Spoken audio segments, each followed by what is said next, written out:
here's a scenario that's going to pain a lot of Iowa fans.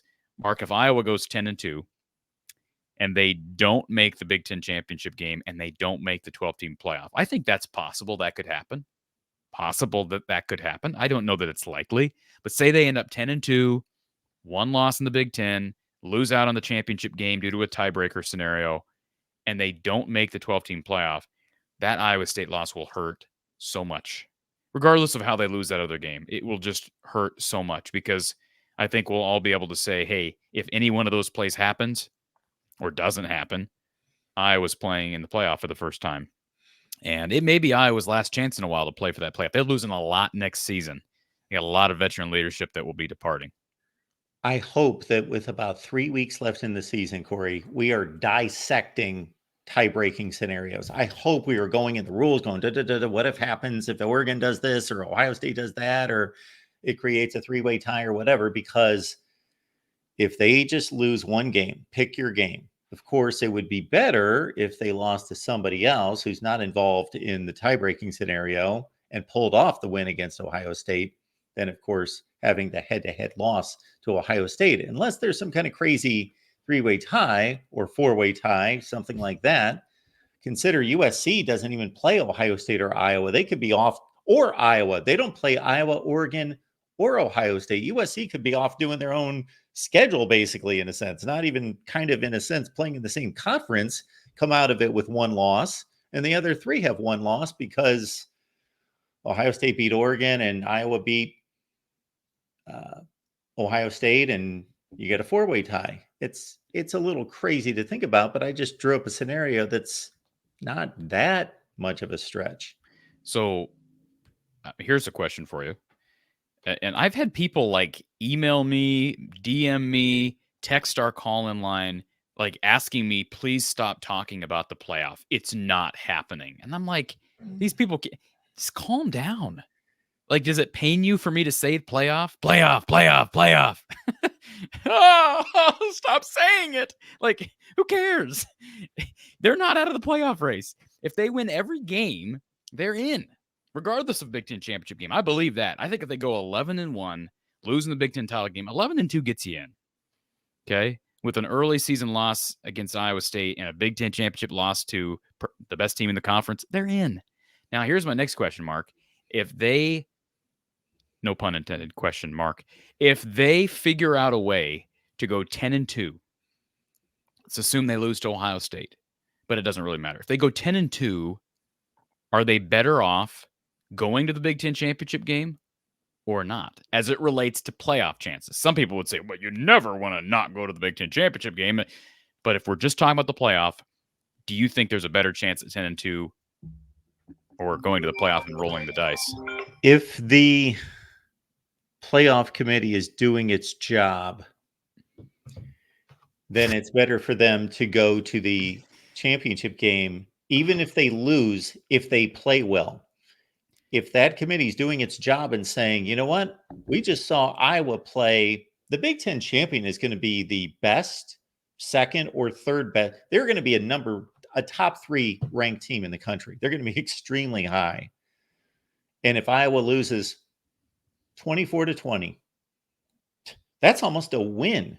That is almost better than almost any win in the country. That sounds kind of strange, but it is. That performance shows that you played, let's say it's Ohio State, Oregon, whomever it is, the number 2 team in the country, to an excellent game. And you're going to be punished for that? Yeah, but my question was not, would you rather go to the championship game and compete? Okay. My end is just, would you rather go or not go? Like, yeah, with the risk that risk that you get blown out too. Yeah. That's also a possibility. Do you think there's a better chance? Like imagine this. Here's how I explain it. If I was 10-2, let's give them 50-50 odds. I know Keith in the chat believes that they don't. Okay, fine, 40-60 odds. However, so if it's 40-60, would you rather take those odds and sit at home and not have to worry about those odds getting worse? Or would you rather go to the championship game and take a shot at 75-25 versus it going to 25-75? 10-2, stay home. Stay home? Okay. Yeah. It's all right. So you think they would be in, or just better odds of that.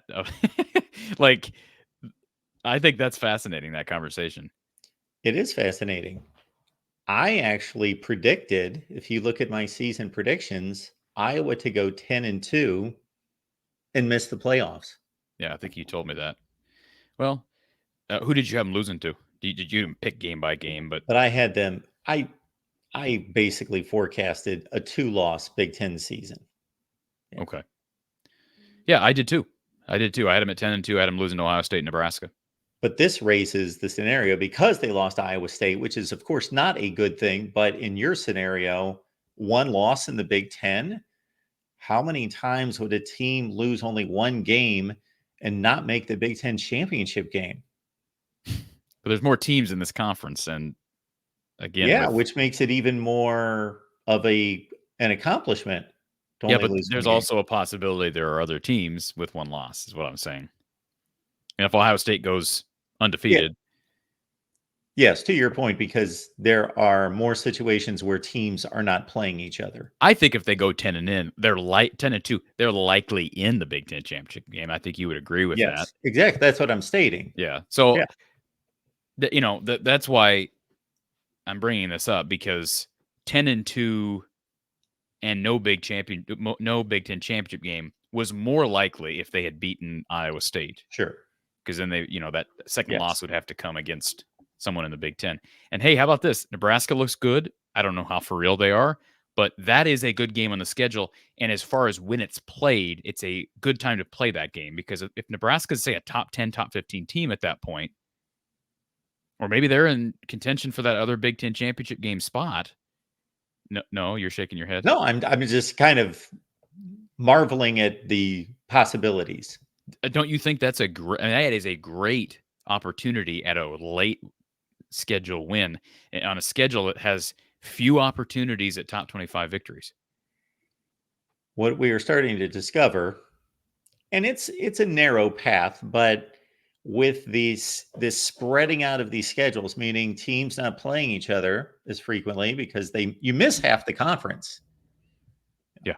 Is that the likelihood of, and the more there's an elite section of the conference, and I'm not going to say bad, there are bad teams in the conference, but I don't think there's many, just a clear separation, that you have 4 teams with one loss, 3 teams with one loss And in the conference. I'll tell you a team I'm glad is not on the Iowa schedule, and that's Indiana. After what they did to UCLA over the weekend, I don't know how for real they are, but that's kind of a scary thing. Like when you have a new head coach that's winning a bunch, kind of like Northwestern last year. Like Iowa figured out a way to win that game, but I don't know. That's a good James. I mean, what's the guy's head? What's his name?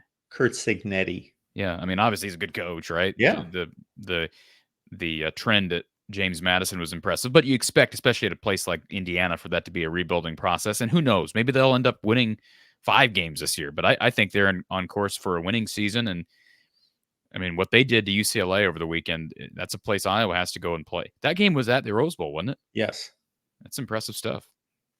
Yeah, it is. Not that UCLA is a good team, but Indiana has stomped 3 marginal to bad teams, and they don't do that Yeah, but like, typically. who'd you have in that game? Did you pick that game? I did not pick that game. I would have picked Indiana, but nothing Really? close to what they did. Well, what would have made you pick Indiana? I mean, to me, they both lost a lot. They Yeah. lost their head coach. They lost UCLA didn't really lose their quarterback. UCLA was a much better team last year. Much Uh, better team. And at home, I think I definitely would have taken UCLA in a close one. But the fact that Indiana won, and won convincingly, is impressive. How many do you know? I'm just curious. Ask this question: how many of the Big Ten contenders have to play Indiana? I know Ohio State does not. Iowa does not, of course.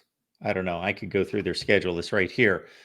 Uh, Now, this is not fair, and maybe I shouldn't even bring it up, but since we brought up UCLA, and he's a first-year head coach, even going into that game, one of the big reasons I was picking Indiana, although it was not an official pick of mine, I thought coaching mismatch. I give this Curt Cignetti a lot of credit for what he's done. Deshaun Yeah. Foster is just starting at Yeah. UCLA, Well, and until proven otherwise, and until I have another narrative in my brain, Deshaun Foster, the connection is right back to Big Ten media days, and that is completely unfair of me. I get it, but Well, I that's mean, what it I was is. critical of that hire in the offseason. I thought it was an odd hire. And hey, we talk about maximizing the talent on your roster. Good coaches maximize talent on the roster.